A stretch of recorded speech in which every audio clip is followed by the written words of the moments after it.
Welcome to Chapter 20 for AP Economics, Structured Independent Study. Chapter 20 is about global trade and development. Let's get started.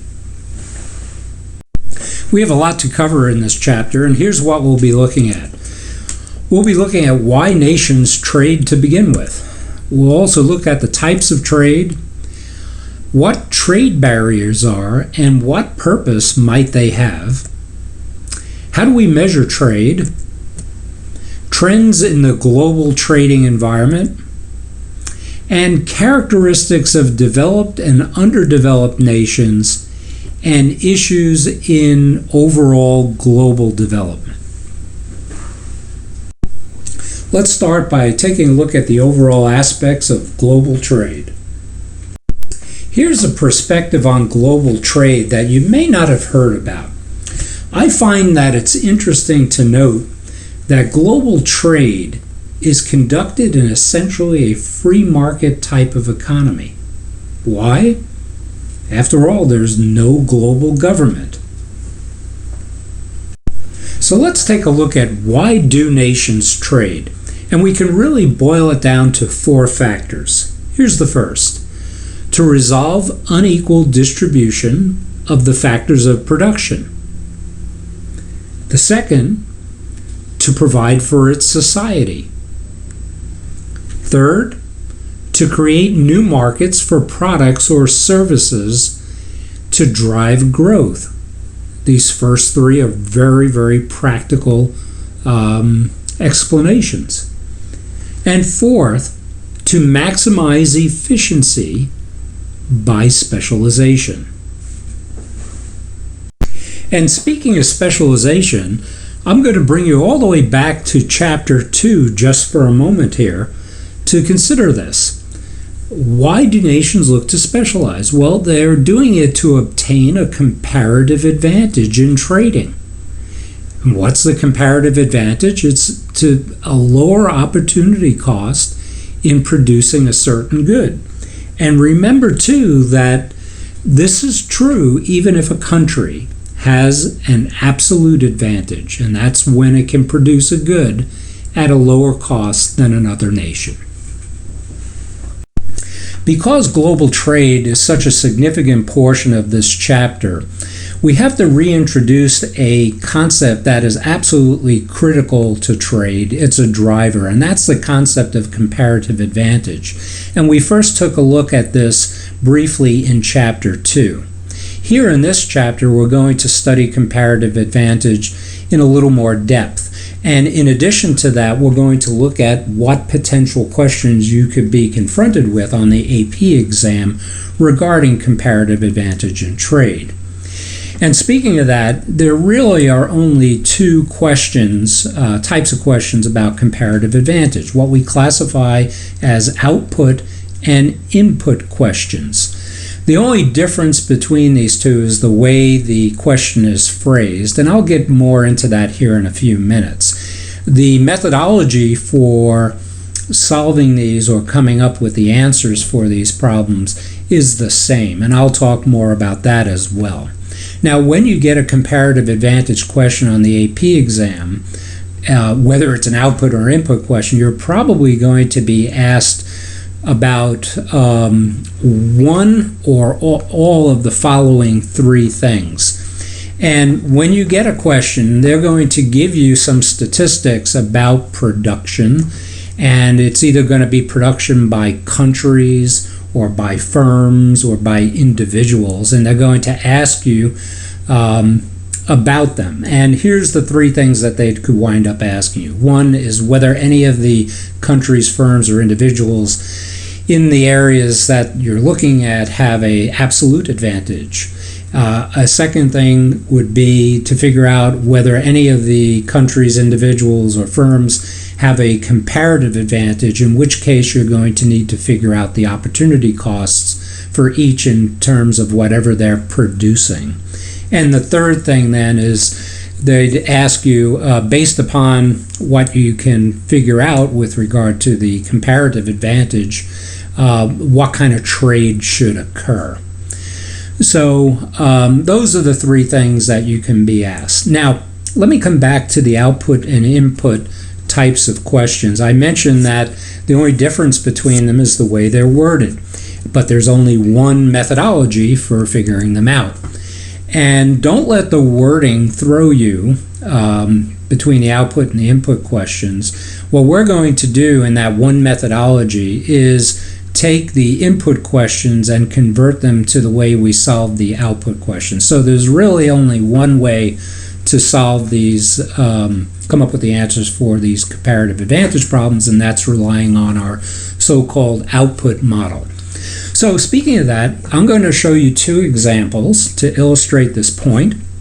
I also want to mention that sometimes it's very common not to get things or completely understand things in the first time around. So be sure to bring this up for discussion in the Course Resource Center, and we can look at additional problems to consider and solve and use as exercises. So let's start with our output model, since that is the foundation of what we're working with here. All right, here's our first output problem example. We have two entities. We have the United States and Brazil, two countries in this case. And we're looking at production of seafood. In one case, production of fish, meaning tons of fish produced per hour. And the other category, tons of shrimp produced per hour. And we see that the United States in the category of fish is producing 60 tons per hour, Brazil 45. In the category of shrimp, we have Brazil out producing the United States 40 to 25. So we see some, based upon our knowledge of absolute advantages, we can see some things already here, is that the United States certainly has an absolute advantage in fish production, and the Brazil has an absolute advantage in shrimp production. Okay, let's move on and examine this a little bit further. Our next step in the process here of working on this problem is to figure out the opportunity costs for each nation in the production of fish and shrimp, and that will lead us to some clues here or information about comparative advantages.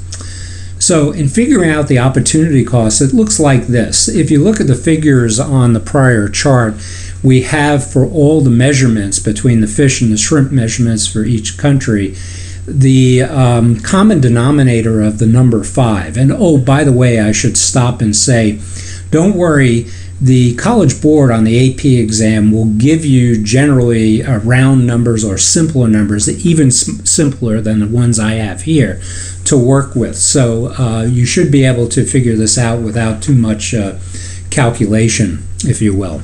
All right, let's take this slowly and take a look at what our chart is telling us here with regard to opportunity costs, based upon that common factor of 5. Here we have the United States. For every 5 tons of shrimp, it produces 12 tons of fish, and vice versa is that if it's going to produce 5 tons of shrimp, it's going to sacrifice 12 tons of fish. Okay, and Brazil, we have the situation that reads like this: for every 9 tons of fish, they're producing 8 tons of shrimp, and vice versa, that if they wanted to produce shrimp, they'd be giving up 9 tons of fish. Now, the real important point here is to notice the figures that we have in parentheses, because that's your clue here to showing you the ratios and where the comparative advantage is. All right, first of all, let's state the obvious of what we've already done in review here. The United States has an absolute advantage in fish production and Brazil in shrimp production. And that was pretty clear to realize and see on our prior chart. So if you're asked for that, that's going to be something that's going to be fairly easy to recognize. And in this case, if we look at our calculations, we see that the United States has a comparative advantage in fish production. Okay, that it's in the United States' interest to produce fish because they have to give up less shrimp and from a production standpoint, and Brazil has a comparative advantage in shrimp production, and should the 1.125 is less than the 2.4, so they have to sacrifice less fish. So they have the comparative advantage there. And oh, I'm sorry, I should have mentioned back on the other side there, you see that the United States has to give up less shrimp than Brazil does, and that's why they have the comparative advantage in producing fish. And then the third part of that question is, what should they do? Well, they should specialize, the United States, in fish production, and Brazil in shrimp production, and actually trade between the nations. So now let's take a look at our input problem example. And as I mentioned a few moments ago, notice that there's a difference in the way things are worded here. And we have a little bit, if you will, extra added. We have two entities, Spain and Portugal. And what we're looking at here in the input example is acres required. That's your input to produce 1 bushel of apples or produce 1 bushel of pears. Now, for example, the difference between the input and output question is that if I go back to the prior question and I had put in a phrase where it said number of boats required, that would have turned our output question into an input question. So you see the wording here. In this case, we've added something, what it takes to influence the production. Okay? So that's how you identify what an input problem looks like. Now, a couple things right off the bat here. We see that somebody has a unique situation in that they have an absolute advantage in both categories. Because remember here, we're looking at input, what it takes. And if it takes you less than the other guy to produce something, in this case with the input example, you have an absolute advantage. And in this case, Spain has an absolute advantage in both cases, but we'll come back to that here in a little bit. Okay, what do we do with this? Because I mentioned that we must convert an input example or question to an output and use the same methodology for solving it. And here's the first thing that we do. For the input method, the opportunity cost of producing, in this case, 1 apple in terms of pears requires that we initially convert the input, the number of acres, into output.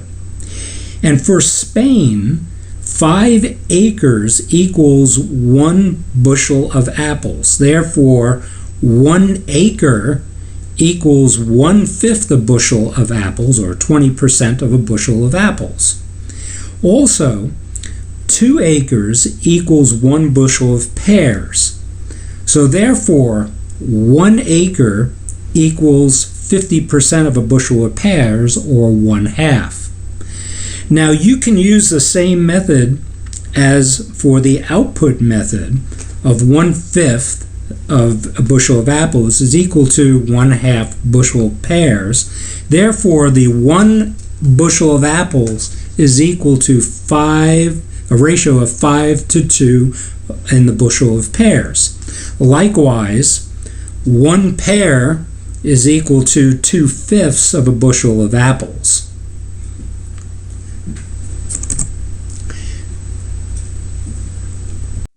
So now we can set up our opportunity cost comparison the same way we had it for the output problem.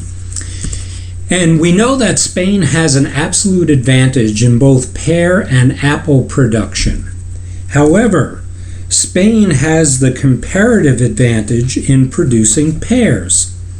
To produce 1 bushel of pears, Spain must give up 0.4 bushels of apples, whereas Portugal has to give up 0.5, or half, of a bushel of apples. Thus, the opportunity cost of a bushel of pears is lower for Spain, than for Portugal. And so Spain should produce pears and specialize with that. Conversely, Portugal should produce apples because they have the lower opportunity cost in terms of foregone bushels of pears, and the two should trade. So coming off our math illustrations of comparative advantage, let me give you 4 clear modern examples of comparative advantages at work today in the world. And I use the word clear here because maybe not for you guys, because you have not participated in the business community in terms of working full-time, and maybe not completely aware of all the things going on in the world with regard to business and economics. But I guarantee you that if you explain comparative advantage concepts to your parents and grandparents and ask them for examples without even doing the math, they'll probably offer up these as very clear modern examples that stick out like sore thumbs, if you will, without even having to do the math. So let's take a look at them. First, in India, has clearly demonstrated a comparative advantage in being able to develop computer software and also support services through things like call centers. Japan, for the better part of the past 50 years, and continues today, has comparative advantages in the automotive industry. Ireland, most recently from the 1980s on, is a hub for high-tech component manufacturing, specifically circuit boards and chips for computers and other high-tech equipment. And China, probably the most obvious example, besides I maybe say Japan with automobiles, is got a comparative advantage in the production of commodities from clothing and other simple items. The topic of global trade and the subcomponent of it, free trade, winds up periodically being a subject of great controversy within our society and really winds up pitting two groups against each other, those in favor of global trade and free trade and those who are against it. Why this keeps coming up as a controversy every so often is beyond me, because the jury is in on this, and the statistical facts over 150 years now show there is absolutely no question that the promotion of global trade and free trade it promotes economic growth, okay, and causes economic growth and increases in the standard of living for all parties who engage in it. That's just not a debate anymore. But periodically, like I said, it winds up becoming a debate again and pitting the one side against the other. So when this happens again, I want you to be aware of the arguments that the people who are against global trade and free trade wind up putting forth. And by the way, they're called protectionists, meaning to keep things here within the country, if you will. And here's the first argument, is that they need to be protective of, we need to be protective of jobs. We can't potentially trade with other nations and wind up losing jobs within our country and having those jobs for producing goods and services go overseas. And we've seen, again, statistically, that that's just not the case. And the most recent examples of arguments over that were jobs that were lost to India and China, but yet the United States shows economic growth, shows net increases in jobs, and so forth, and it just really isn't true. But they argue it that on the basis of protecting people's jobs here. The second argument is over national security issues. Now, granted, there may be some national secrets from a technology standpoint and for some items, but those are the very, very minor and select few. The vast majority of what gets produced in the world doesn't fall under national security concerns. The third argument usually runs along these lines, is that We have to protect startups from having ideas stolen by other people in other countries or other countries in general. And granted, there's some concerns over that, but generally our intellectual property laws have done a relatively good job of keeping that in place. And our patent laws certainly support the development of startups and new ideas in infant industries. But if we wind up protecting infant industries and startups for too long, the question then rises, how do you stop it and when do you stop it? I think that both, it's been proven our patent, our competitive industry laws and the like really protect infant industries and the property rights issues, protect infant industries and startups very well. And this has a tendency to be a hollow argument. Now, the protectionists, the people who are against global trade and free trade in particular, usually scream for trade barriers to be put in place. So this is a good time to describe what a trade barrier is and define it for you. A trade barrier is a means of preventing a foreign product or service from freely entering a nation's territory. And there are usually 5 types of trade barriers that are called for by protectionists. Here's the first, an import quota. And this is also a good time for us to define the word import, which I'm sure you're probably familiar with from your history classes, but here's our working definition. An import's a good that is brought into a country for sale. And what an import quota is a limit on the amount of goods that can be imported.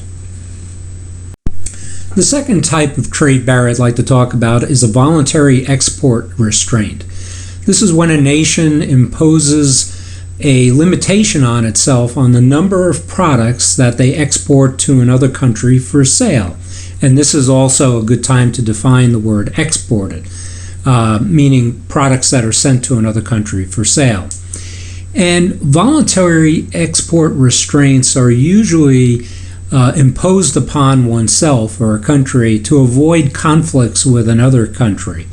And arguably, probably the most famous voluntary export restraint was the restraint self-imposed by Japan in the late 1970s and the 80s on exporting automobiles to the United States. As I mentioned a while ago in this chapter, when I was talking about comparative advantage or giving an example of a nation that has a clear comparative advantage, I used Japan in the automotive industry.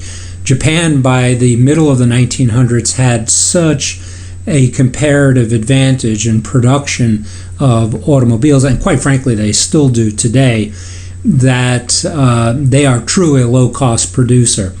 And they caused problems in the United States in the mid-1900s. So rather than get into a battle with the United States, they put the self-imposed export restraint. And usually the nations trade off some other things. They look to, scratch each other's back in this type of an arrangement. So there's an example of a voluntary export restraint, what Japan did with autos. The third type of trade barrier is probably the most common, the most understood by the general public. It's a tariff, which is a tax that is placed on imports. And we have seen through our studies what tariffs do from a supply and demand standpoint. They are certainly a disincentive to economic growth and growth within markets. The fourth and fifth type of trade barriers that can be imposed are administrative burdens, like all kinds of licenses or having products meet certain standards that are all designed to make it more difficult for a exporter to get a product into a country. And those things also wind up raising costs of production, just like tariffs do, but in a more indirect way, but still the effect is the same, and really slow down the economic growth and progress. And speaking of that, there are 4 effects of trade barriers. The first is that obviously reduces demand within markets. limits supply as costs go up to produce things, and also limits the availability of multiple choices within markets, increases prices, and also there's the issue of possibly starting trade wars which wind up benefiting nobody. Let's stop for a moment and take a quick look at 4 notable bad decisions of recent years with regard to trade barriers being put in place and what their results were. The first we'd probably want to consider is the Smoot-Hawley tariff of 1930. The United States, in this case, increased tariffs to 59% across the board. What the United States was trying to do was to breathe life into our own industries, and it wound up deepening the Depression. A second bad decision was, a good example would be the chicken tariff of 1963. It's imposed on the United States in this case by the European Economic Community, which was sort of like a precursor to the European Union that exists today with a common currency, but they didn't have a common currency at the time. It's just a trade group, if you will. And that chicken tariff helped to fuel a recession. A third great example of a bad decision regarding trade barriers would be the pasta tariff of 1985. This was put in place by the United States on the European Economic Community, who wound up retaliating with their own tariffs, and it wound up causing some global economic instability. A fourth example, a great example, would be the beef war of 1999. And get this, Europe gets health conscious and winds up banning hormone-treated beef from the United States, so it's a trade restriction. And this winds up spreading to other products and causes a business slowdown in both Europe and the United States. These types of decisions continue on even today in recent years between the United States and China.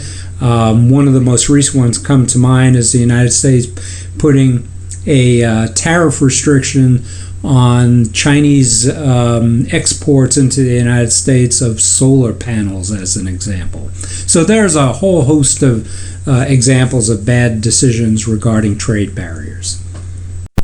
It's a guarantee that you're going to see a question with regard to trade barriers on the AP macroeconomics exam. In fact, I'll go as far as to say you'll see multiple questions. You might see multiple choice questions, or you may see a multiple choice and a free response question. The multiple choice questions are really easy to handle. However, the free response question is a little more difficult because they're probably going to ask you for a couple of things, or it may have a couple of parts to it. So let's take a look at a free response question now. It would be phrased something like this: demonstrate what will happen to the domestic price, production, and the amount of imports if an import quota is removed. Now, you may also get the opposite of this situation, just like we would with any supply and demand type question. For example, you may get this question where they say if an import quota is imposed as opposed to removed. So keep in mind what you're going to see here, where we're removing the import quota. If you're asked the opposite, you just simply put everything in reverse. And speaking of charts here, we have our very simple, supply and demand oriented chart, and we can illustrate a complete ban on an import of whatever the good is in the following way, by simply drawing a supply and demand chart and showing a market equilibrium point with a price level. And we should also understand that we can illustrate two other types of situation here. This obviously shows a complete import ban. So this supply curve only represents what's being produced by domestic suppliers. But let's say we had something in between where there was a partial ban or a trade restriction or an import quota put on some good coming into the country, where it's not a total outright ban, but it's also not complete free trade. Well, we would draw a supply curve that would look like this as opposed to the complete ban. You see, in this case, we're illustrating not only what gets produced by the domestic suppliers, but also what winds up coming in from the foreign suppliers, and it increases supply to the market.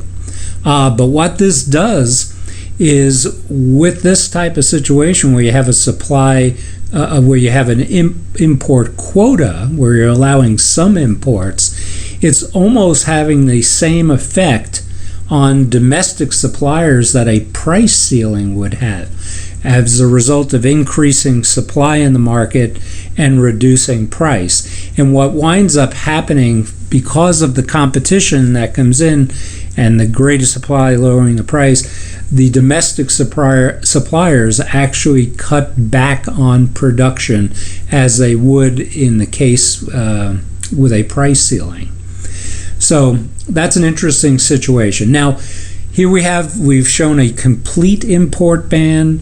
We've shown a partial import ban, meaning an import quota.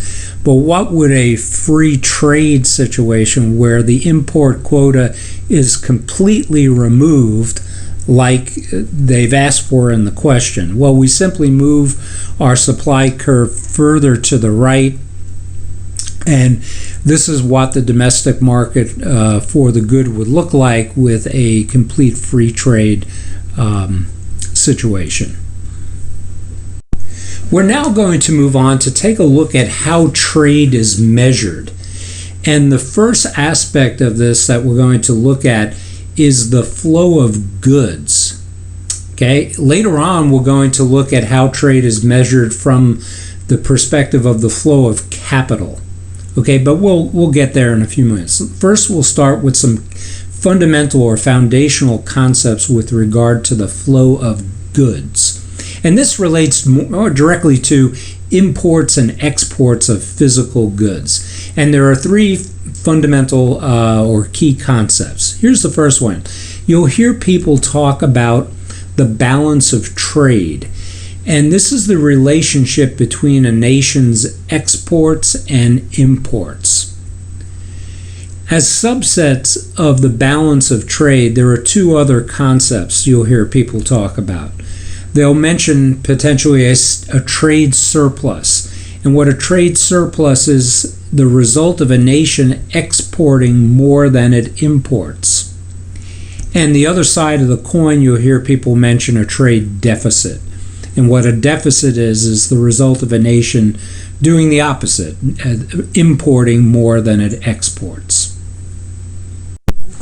So here's some interesting trade facts about the fastest growing exporters since 1995.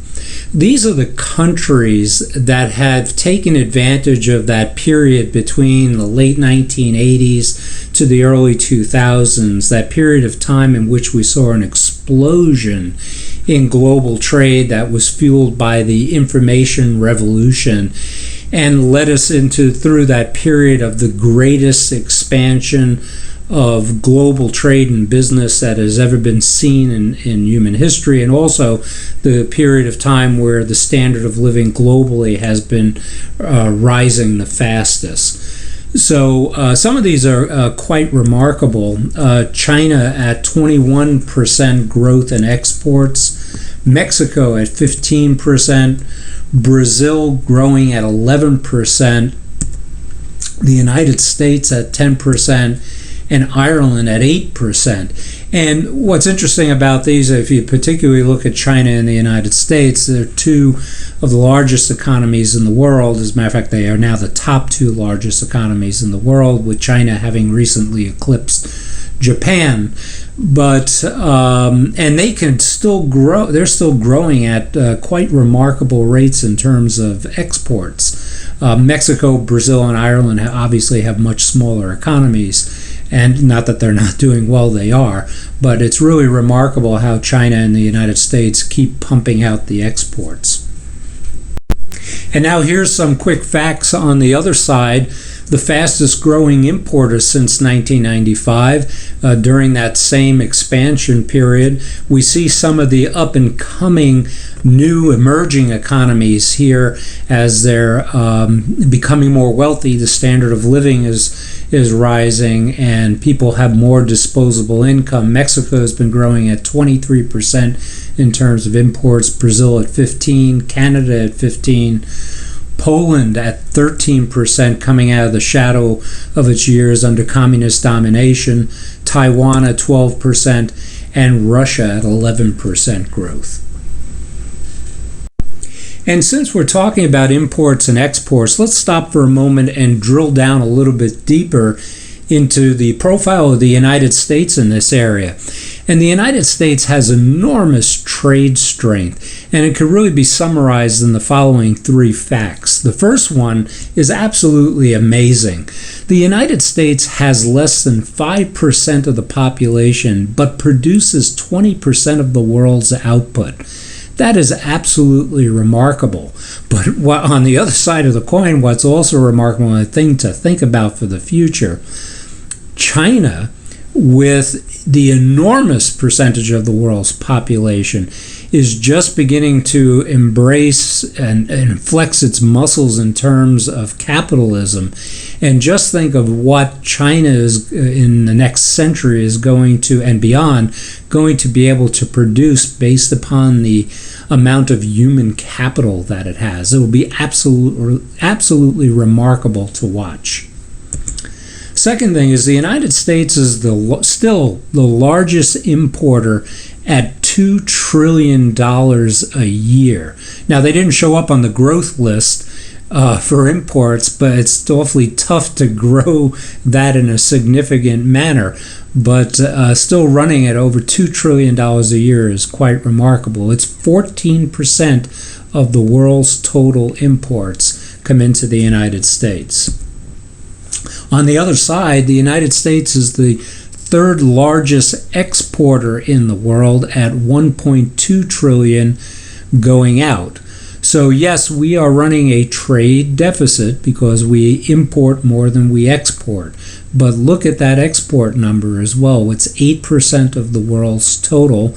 And if I recall correctly from the prior slide, growing at approximately 10% per year.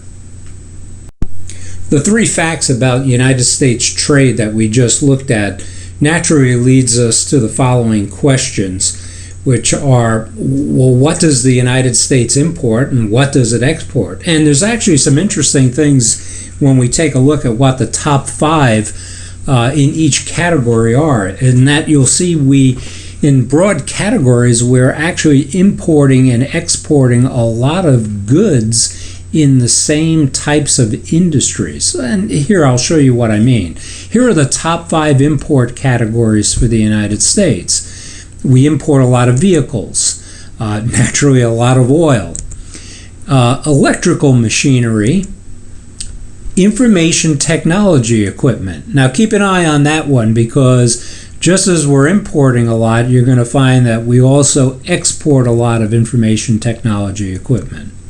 And we import a lot of clothing.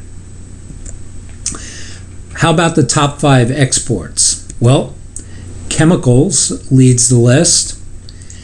Electrical machinery as well. I didn't mention that the way I did with the IT equipment, but that holds true as well. The United States exports a lot of heavy industrial machinery. Here's the reference I made a moment ago. We also export a lot of information technology equipment. And the United States, if I'm not mistaken, is still the leader in export of airline technology and actual airplanes. A few moments ago, when we began to look at how trade is measured, we started with the flow of goods, and specifically looking at the concepts around measuring imports and exports for a nation. Now we're going to move on to the flow of capital in measuring trade.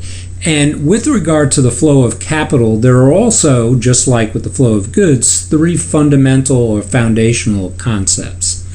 Now, the first one, you're going to hear people talk about what they call the current account for a nation.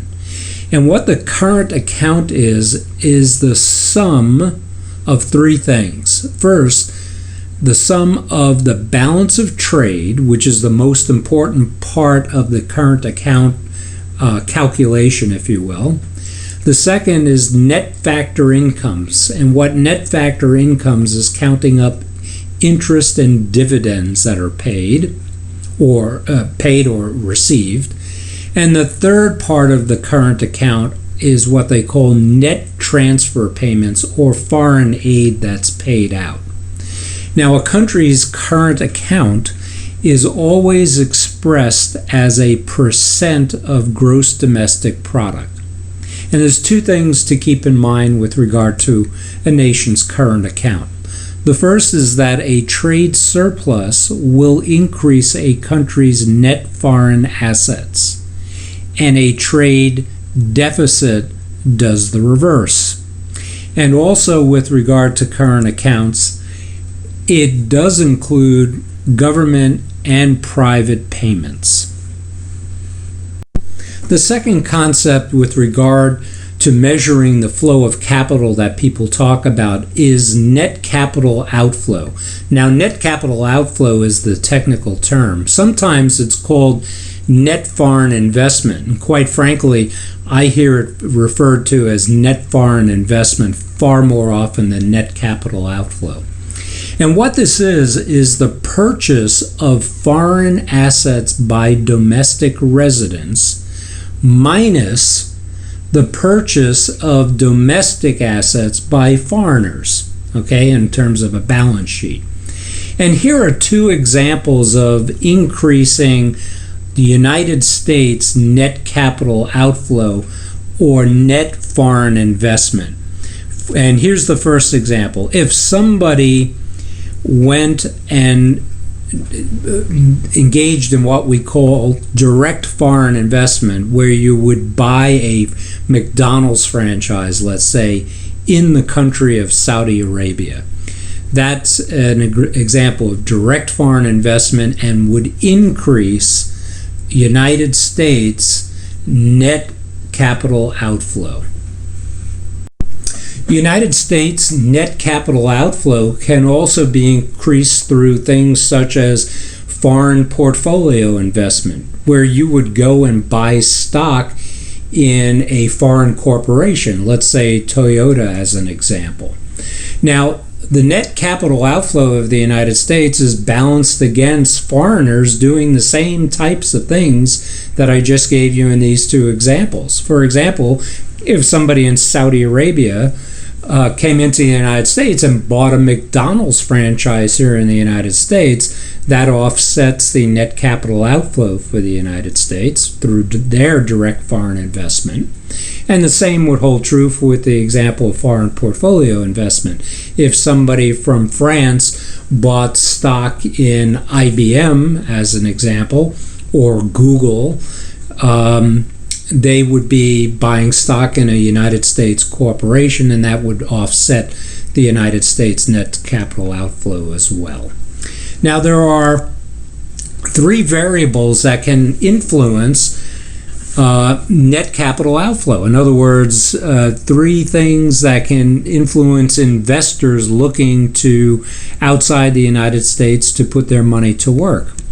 The first is real interest rates being paid on domestic and foreign assets. Investors will see where they can get their greatest return on their investment dollar. And also the perceived economic and political risks of holding assets abroad. We touched on this a little bit back in Chapter 9, that there is risk associated, especially if you're going into countries that may have unstable political conditions, of potentially losing your assets. That has happened in the past. So that becomes a variable in terms of having an impact on net capital outflow. And the third variable, as a subset of the one that I just talked about in terms of broader risks, investors need to consider government policies that may affect foreign ownership of domestic assets. Things like tax structures and regulations and what they can do to try to enhance their investment that they make. So that becomes a variable or a concern as well. The third measurement of the flow of capital that is used by people, businesses, and governments is the foreign exchange rate. And what businesses, people, and governments use the foreign exchange rate to do is to compare and also convert prices and therefore value of one currency to the prices and value of another. And the foreign exchange rate changes daily. Now, key to this is the word that I used a moment ago, compare prices and value of one currency to another. And the best way to illustrate as to why they would want to compare this is by pointing out these two supporting concepts to the foreign exchange rate. Sometimes you'll hear people talk about whether the dollar is strong or weak. And let me explain what they're referring to here. And it'll also show you why they use the foreign exchange rate to compare the currencies. A strong dollar is when the dollar will buy more of another nation's currency. And that will have three results, and this is where the comparison interest comes in. The first result of a strong dollar is that American goods will be more expensive. The second result is that foreign goods wind up being less expensive. And just from those two things alone and your fundamental understanding of supply and demand, you can easily make the leap to understand that what will happen when the dollar is strong is that exports will wind up being reduced because American goods are more expensive, and imports would increase because foreign goods are less expensive. And there we have it. The exports will be reduced. Now, sometimes the dollar will be considered weak compared to other currencies, and that's when we get the classification of weak dollar. And the impact or the results are just the opposite, okay? Where exports will not be reduced, they'll be increased, okay? And the imports will be reduced. Figuring out an exchange rate or converting currencies is a pretty simple mathematical exercise. And you're almost guaranteed to get a question on the AP exam in the multiple choice section on this. And remember, don't panic here. The College Board is going to use nice round figures to make the math easy for you. But for example, here's what you might see. In this example, if we have a hotel room in Mexico and it costs 400 pesos per night, and the current exchange rate is 8 pesos per dollar, the hotel room will cost $50. And it's the simple division. You take the 8 pesos per dollar divided into 400 and you get the 50. And that will probably be presented in a multiple choice question where you would have nice round figures like this, and you'd have the options listed there for you. So it'll be pretty easy to figure out. And speaking of foreign exchange rates and the conversion of currencies, there is a global market for the trading of currencies back and forth. And we touched upon this a little bit in Chapter 13 when we were talking about exchanges. And I'd like to add a little bit more to that in this chapter, and also do it from a historical perspective. I'll start out by talking just very briefly about how things work today, go back in history to show you how it used to work, and then come back around again to today's currency exchange market. And speaking of that, the currency exchange market is called the foreign exchange market. It's a global market for currency trading that works like a free market, and it's based upon supply and demand. We have over 2,000 banks and financial institutions that facilitate the buying and selling and exchanging of foreign currencies. And the pricing and valuation, which we've talked about a little bit, which affects the exchange rate, is based upon supply and demand in balancing out the values. Now, it used to not be this way. There was an old fixed rate system that used to exist that had 4 characteristics to it, and I'd like to point them out here to you. The first was that in the old fixed rate system, where supply and demand did not have the impact that it does today on foreign exchange, there was one stable currency that was at the center of the system. And that currency was the United States dollar. And all the other currencies around the globe were pegged to it, or in other words, got their value off of or compared to the US dollar.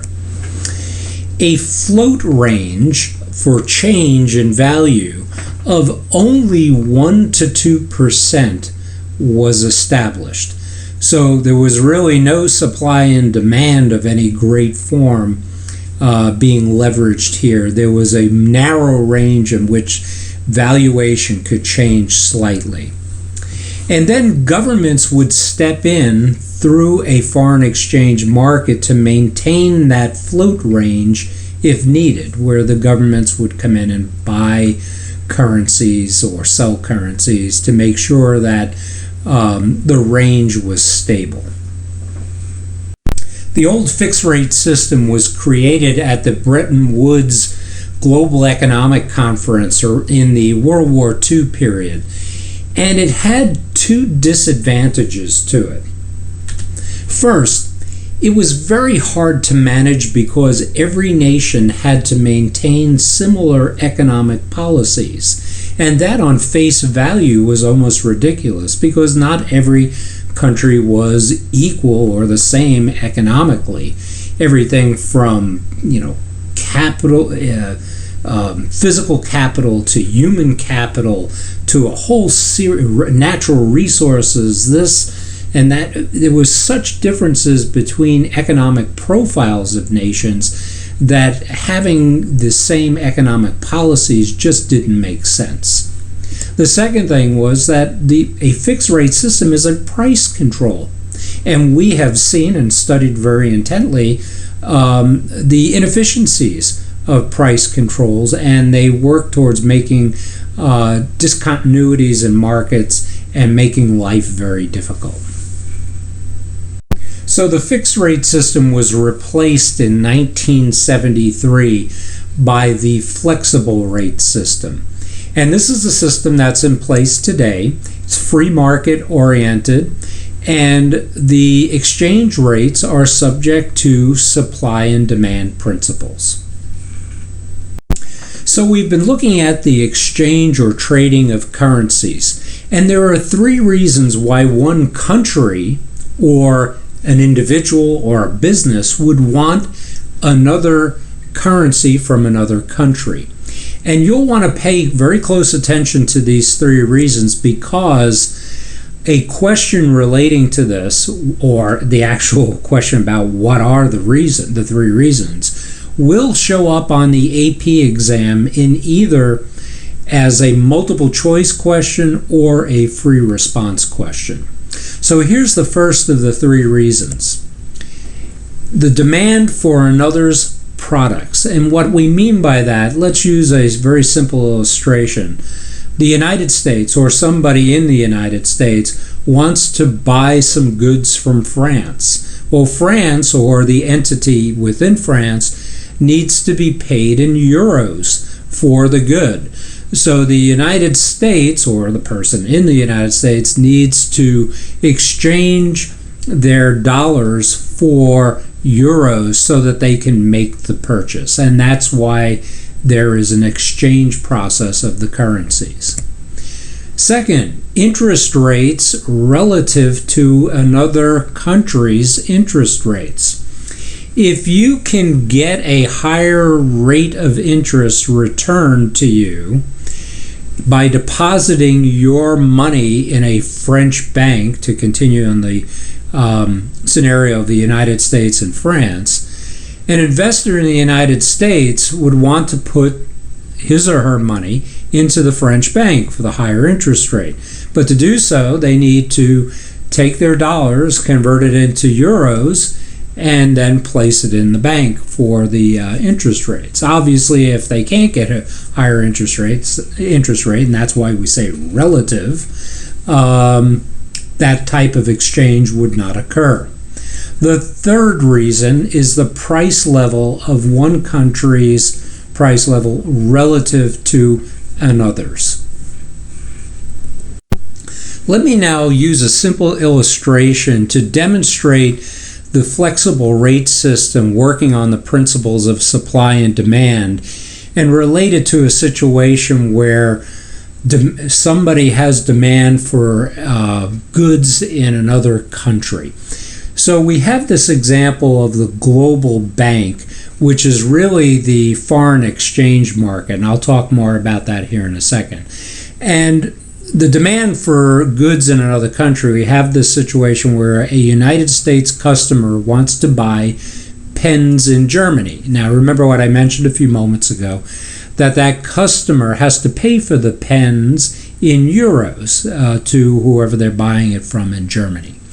Now, here's what I want you to do. I call this the global bank example to illustrate the foreign exchange market and the flexible rate system.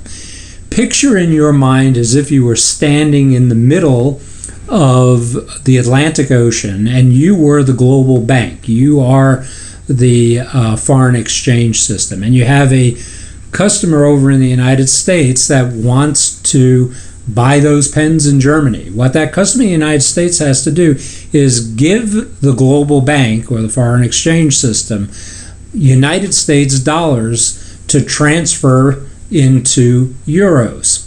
So the United States dollar supply actually decreases because the customer has to give up those dollars. So the dollars are coming out of the domestic supply in the United States and going into the global bank that in your mind's eye is in the middle of the Atlantic Ocean. But it increases the dollars, the United States dollars, in that bank or that foreign exchange market. And the demand for euros within the foreign exchange market increases because that's what that customer wants to have their hands on so they can buy the pens. So what it actually looks like on a graph, again, remember we're using the principles of supply and demand here, is that we have a situation where the supply of United States dollars in the global bank in the middle of the Atlantic Ocean increases. And what happens is that in the foreign exchange market in that bank, because we have an increase in supply, we have a drop in the price level. So the value of the dollar depreciates. Now also in that bank, we have a demand increasing for euros. And when you have an increase in demand, it will push up prices, or the value of the currency in this case, the value of the currency of the euro appreciates. So here now are a couple of AP exam question tips for you. When the discussion is about currencies, if you see the word international in the question, it clues you to use a demand and supply chart. If in the question the words Federal Reserve appear, it should clue you to use the money market chart that we looked at in Chapter 19. We're going to wrap up the global trade section of this chapter by looking at the trends in global trade. And the overall trend is towards free trade. And let's give you a working definition for free trade. It's the removal of all import and export restrictions between countries. And with regard to the movement towards free trade, we're going to look at 5 factors that have had a major influence. The first is, in the United States in 1934, there was an act passed called the Reciprocal Trade Agreement Act. And that did 2 things. First, it gave the President of the United States the power to reduce tariffs by as much as 50%. And probably the most important thing that it did, it took a first step towards establishing the concept of most favored nations trade status, which, if in agreement with another country in terms of tariffs and regulations and so forth, that depending upon the scope of the agreement, they could work out a best tariff type of deal. The second thing that happened to help promote free trade was in 1948, when the General Agreement on Tariffs and Trade, commonly known short as GATT, was agreed upon between a multitude of nations. It was an international agreement established to encourage reductions in tariffs and expand trade. And in addition to that, in 1995, the World Trade Organization was established to ensure compliance, and World Trade Organization is an international authorized organization to ensure compliance with the GATT agreement. Now, during the late 1980s through the 1990s and into early 2000, when we've had that period of exponential growth and the rise in the standard of living, we have a great expansion of global corporations, and that has provided 3 benefits to help promote free trade. And when I say expansion of global corporations, I'm talking about their expansion and investing in foreign countries. And the first benefit that they receive is they can avoid paying tariffs and shipping fees for their goods. And that's helps in a major cost reduction to corporations. And whenever you're reducing costs, you can produce more at lower prices. And speaking of that, producing more, investing in other countries, there may be lower labor rates to take advantage of. And again, that helps the overall health of the corporation. And what does the host nation get from it and the investment? Well, creation of jobs, the paying of some taxes, so the host nations get something out of this as well. The 5th factor in the promotion of free trade has been the creation and conceptualization of free trade zones. They create huge markets for goods and services. For example, the European Union is a huge free trade zone. Some other notable free trade zones are the Asia-Pacific Economic Cooperation Free Trade Zone, the Southern Common Market, and the Caribbean Community. And the free trade agreement that would be most recognized by people in the United States is the NAFTA Free Trade Agreement, the North American Free Trade Agreement. And we looked at NAFTA a little bit in Chapter 10, but let's refresh it here and add a couple of details to it.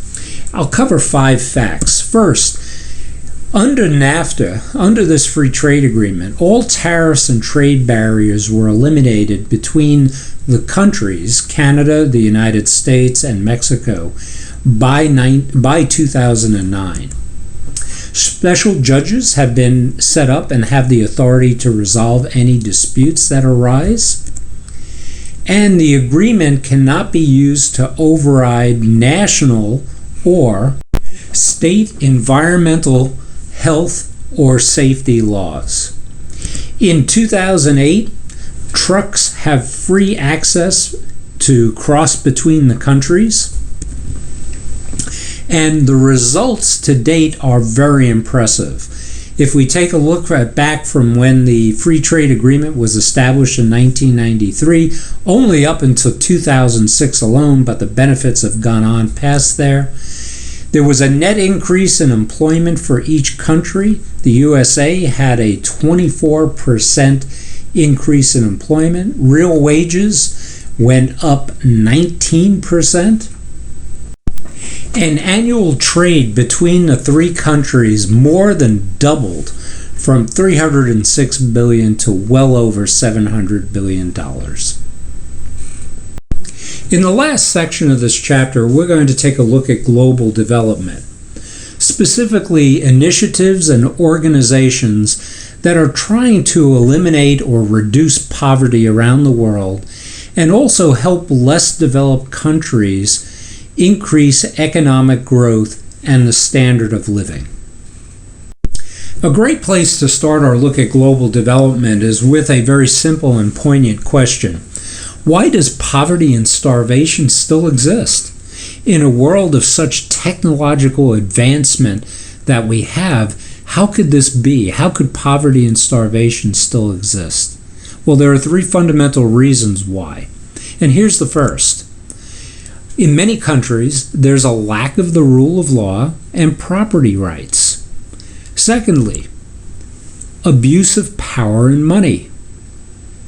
And third, believe it or not, many nations export the wrong stuff and the wrong help to poor or less developed nations.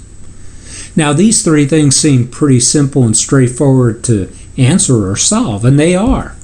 And how do you go about fixing it? Well, a lot of people would tell you, listen to this guy. His name is Hernando de Soto, one of the most preeminent economists in the world today. And his specialty is looking at longer-term global development challenges and how to solve them. And I highly recommend that you pick up his book where he outlines the solutions to these problems. The book's title is The Mystery of Capital. It's a very easy read. It'll set your hair on fire, and it will clearly lay out what needs to be done to help significantly reduce poverty and starvation throughout the world. The summary of what De Soto has to say about this is that you fix it by doing two things. First, establish the rule of law and property rights. And when you do that, this will guarantee that capital investment, that all-important stimulus for growth, will occur. Secondly, you then can export to the less developed country the right stuff. And what is the right stuff? Education and supportive technology.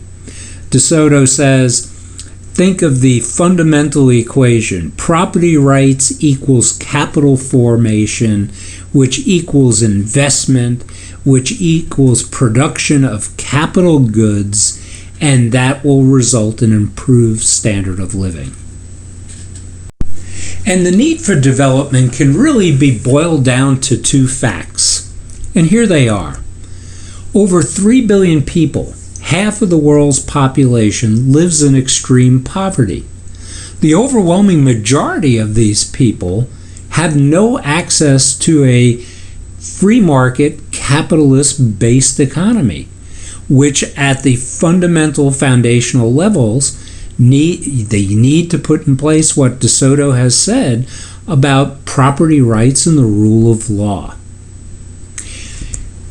Over 1 billion people exist on less than $1 a day. This is really inefficient in today's world based upon what we have from a technology standpoint and the advancements in society. This can be completely reversed. In looking at and studying global development, we need to get you familiar with a few of the fundamental concepts and terms in the study. And we'll start with the ones about how nations are categorized. You'll hear people talk about developed nations, and what they mean by this are nations with a higher average level of material well-being. You'll also hear people refer to less developed nations, or LDCs for short. These are the world's poorest nations, such as Sudan, Bangladesh, Nepal, Somalia, and many of the former communist Soviet republics. The next thing we want to do for you is to define how development is measured. And it's measured using the standard of living. And the standard of living is the level of economic prosperity in a nation or a society. It's a measurement blend of 7 evaluation categories. Here's the first. We look at GDP per capita by head, the population of the country. It's the primary measure of a nation's development and growth. Second, energy consumption, because it shows the degree of industrialization. Third, we look at degrees of labor force specialization.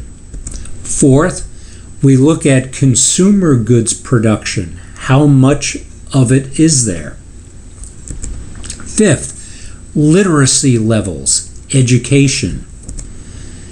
Next, life expectancy. And finally, we look at the infant mortality rate. All these contribute into the measurement of standard of living. Without question, the issues surrounding the rule of law and property rights, as we've talked about, are the biggest challenges in global development for the less developed countries. However, there are also 5 other challenges that wind up cropping up, and I'd want to cover them here. The first is uncontrolled population growth. The rule of 70 is at play here. And developed countries double their population about on average 35 years. The less developed countries are on a much quicker rate, and that produces tremendous stress on the country and the society, and they're averaging about 14 years in terms of doubling population. Sometimes the less developed country lacks resources and the factors of production, and that is certainly a substantial challenge. Third, the lack of health and education resources, and that's why once we get the rule of law set up and property rights set up, one of the things that we can help less developed countries with by exporting to them are the proper education resources, and actually go back up to the prior point of factors of production. If they need technological assistance, once the rule of law and property rights are in place, we can help them out in the factors of production area as well. The next are the political issues, the political factors, personal agendas, corruption, instability, and differences of philosophies. And a last challenge is mounting debt. Many times these nations need to borrow to sustain certain types of activities that are critical to the society, and they have no way of turning that around and being able to pay for what they need. If issues surrounding the rule of law and property rights can be settled, development can be financed in 2 ways. First, and we've talked about this a little bit before in this chapter, through direct foreign investment. Global corporations setting up operations in the country, being able to develop the resources that are there and available and create jobs for people. And through portfolio investment in foreign stock and bond markets, which invest in foreign companies. Also, foreign aid becomes more effective when property rights exist and the rule of law exists, and foreign aid primarily targeted at social programs for education and infrastructure projects, particularly in the areas of energy and transportation systems. There are 3 organizations that promote and help facilitate global development. The first is the World Bank. It's an international organization that raises aid money in financial markets but also makes loans and provides advisors to less developed countries. They are also the largest provider of development assistance to less developed countries. The United Nations also has a portion of its organization that's dedicated to development. It's called the UNDP, the United Nations Development Program, and it focuses on raising voluntary contributions specifically targeted at fighting poverty. And the last organization is the International Monetary Fund, the IMF. It's an international organization that provides economic and public policy advice through the people that work there, almost like consultants, as well as technical management assistance that they'll provide to less developed countries. This brings us to an end to Chapter 20, and thank you for participating in AP Economics Structured Independent Study.